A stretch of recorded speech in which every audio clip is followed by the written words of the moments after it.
Hola amigos, hoy quería comentarles un artículo que fue publicado en la versión virtual de la BBC y que se llama ¿Cómo sobrevivieron nuestros ancestros al asteroide que mató a los dinosaurios?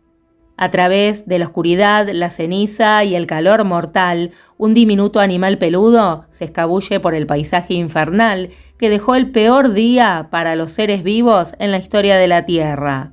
Rebusca entre los escombros, agarra un insecto para comer y se vuelve a escabullir de regreso a su refugio. A su alrededor están los cuerpos muertos y moribundos de los dinosaurios que aterrorizaron a los mamíferos durante generaciones.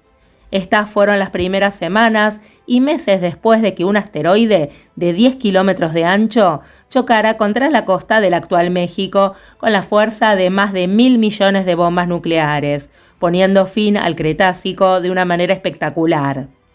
En los albores del periodo que siguió, el Paleoceno, los bosques estaban en llamas, las costas se vieron sacudidas por tsunamis y grandes cantidades de roca vaporizada, cenizas y polvo se elevaban kilómetros hacia la atmósfera.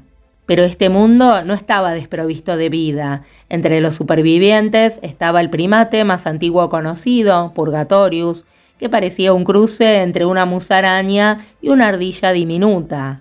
Seguramente el número de estos animales disminuyó en medio de esta catástrofe global, pero la especie sobrevivió. Así era la vida de los primeros mamíferos, poco tiempo después de que el asteroide golpeara y extinguiera las 3/4 partes de las especies vivas de la Tierra. Solamente la gran mortandad, hace 252 millones de años, fue más mortífera, aunque menos repentina, ya que acabó con el 95% de la vida del océano y el 70% de la vida terrestre. El asteroide que acabó con el Cretácico se llevó con él los famosos dinosaurios como el tiranosaurio o el triceratops, y también criaturas menos conocidas. Había dinosaurios con pico de pato, dinosaurios de cuello largo y dinosaurios con armadura por todo el cuerpo, pero todos ellos murieron. A la sombra de estos reyes y reinas del Cretácico superior, los mamíferos como Purgatorius eran pequeños y rudimentarios. Muchos de ellos llenaban los tipos de nichos ecológicos que hoy ocupan los roedores.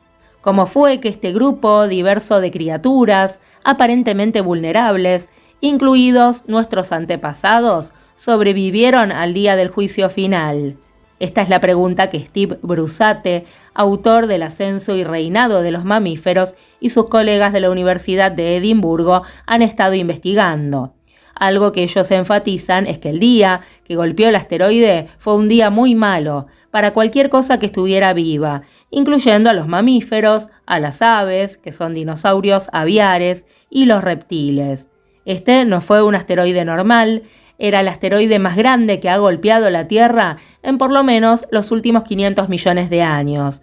Los mamíferos estuvieron a punto de seguir el mismo camino que los dinosaurios no aviares.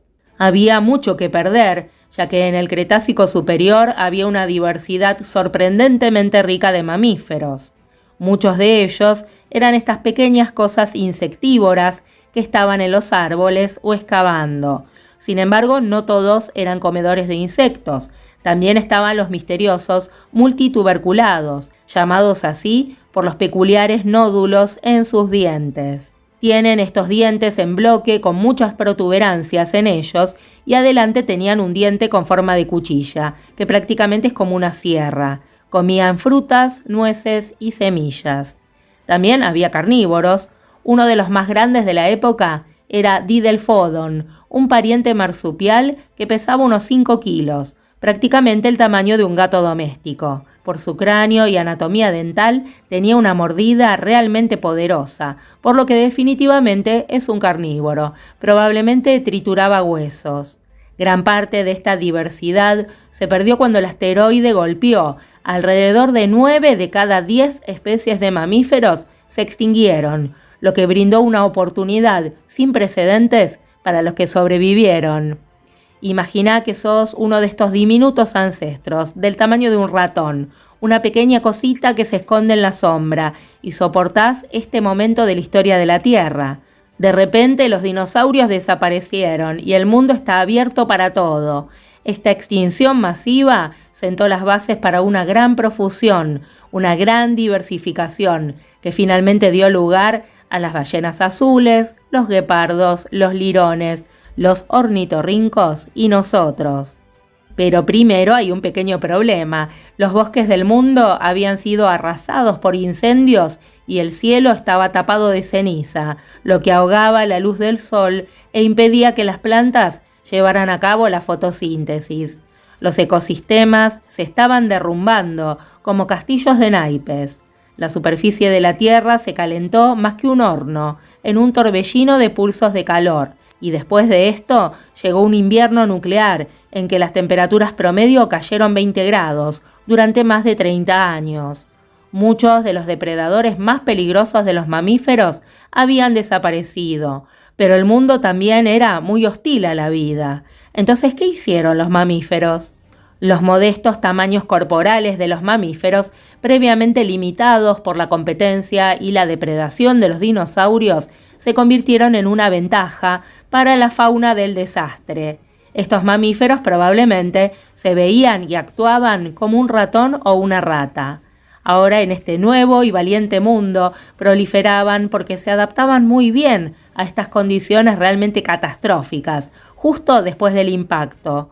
Ser pequeño puede haber ayudado a los animales a reponer su número. En los animales modernos, cuanto más grande es el animal, más largo es el tiempo de gestación. Por ejemplo, el elefante africano se gesta durante 22 meses, mientras que el embarazo de un ratón dura nada más que 20 días. Frente al apocalipsis, el ratón tiene mejores posibilidades de mantener su población. Además de la gestación, un cuerpo más grande tarda más tiempo en alcanzar la madurez sexual, otra razón por la cual los dinosaurios no tuvieron éxito, especialmente los más grandes. Les tomaba bastante tiempo ser adultos, para uno como el T-Rex, por lo menos 20 años. No es que no crecieran rápido, es que muchos de ellos eran tan grandes que les llevaba mucho tiempo pasar de una pequeña cría a un adulto.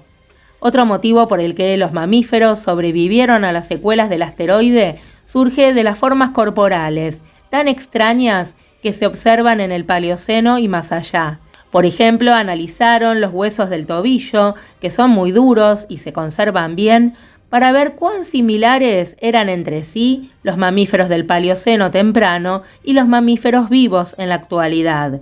Los científicos descubrieron que los mamíferos del Paleoceno eran raros, eran diferentes de los mamíferos modernos, y lo que los une es el hecho de que tienen estas morfologías realmente muy robustas. Estos mamíferos tenían grandes inserciones musculares y generalmente huesos fuertes, y entre los animales vivos tienen mayor similitud con las especies que habitan en el suelo y excavan madrigueras. Entonces, la hipótesis que surge aquí es que los animales que sobrevivieron a la extinción lo lograron principalmente porque podían excavar para meterse bajo tierra para sobrevivir el periodo inmediato al impacto y a los incendios y el invierno nuclear. Debido a que los sobrevivientes eran musculosos, sus descendientes también heredaron una forma corporal robusta.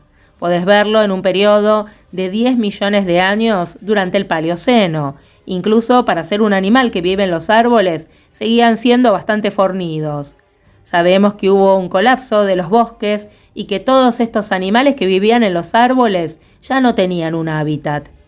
Entonces, una de las hipótesis es que había menos animales capaces de ser muy ágiles.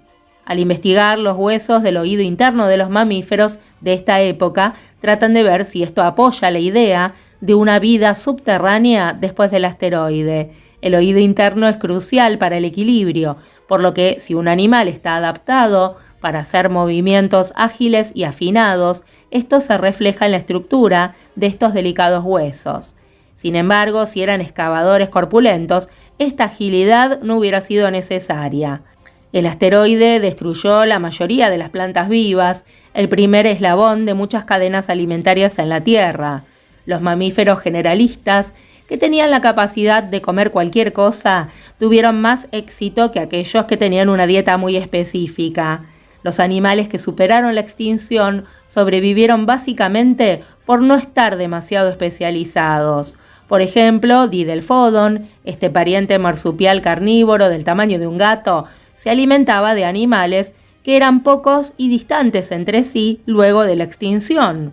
Se especializó mucho y perdió su nicho. En cambio, si sos un animal más pequeño, podés adaptar tu dieta y tu estilo de vida más rápidamente, y esta es una buena manera de sobrevivir a la extinción. Había algunas pocas especialidades que podrían haber funcionado bien. Por ejemplo, los comedores de semillas fueron afortunados. Las semillas eran un banco de alimentos que estaba disponible para cualquier animal que tuviera la capacidad de comerlas. Para las aves que tenían un pico grueso y para algunos mamíferos que eran comedores de semillas, tuvieron mucha suerte, ya que además de sustentar a la fauna del desastre, las semillas ayudaron a restablecer los bosques y otra vegetación cuando terminó el invierno nuclear. Estas semillas podían sobrevivir en el suelo y luego, cuando la luz del sol regresó, comenzaron a crecer. A medida que avanzaba el Paleoceno, los ecosistemas se recuperaron y los mamíferos comenzaron a llenar los nichos que dejaron vacíos los dinosaurios no aviares. Los mamíferos comenzaron a diversificarse inmediatamente después de que estos se extinguieran y se volvieron muy diversos en todas las formas posibles. Por un lado, los cuerpos se hicieron más grandes rápidamente, pero durante un tiempo el tamaño de los cerebros de los mamíferos no siguió este ritmo. Esto es muy importante porque podríamos creer que la inteligencia es la que nos hizo sobrevivir y ser tan capaces de dominar el planeta, pero según los datos disponibles, no eran los grandes cerebros los que hicieron que los animales sobrevivieran luego del asteroide. De hecho, en el Paleoceno temprano, los mamíferos con cerebros grandes, en relación con el tamaño del cuerpo, podrían haber estado en desventaja. Un cerebro grande es realmente costoso de mantener. En cambio, ser más grande y musculoso fue la adaptación conveniente. Bueno amigos, espero que les haya gustado la información que les traje hoy. Y si les gustó, nos encontramos otro día. Un abrazo enorme.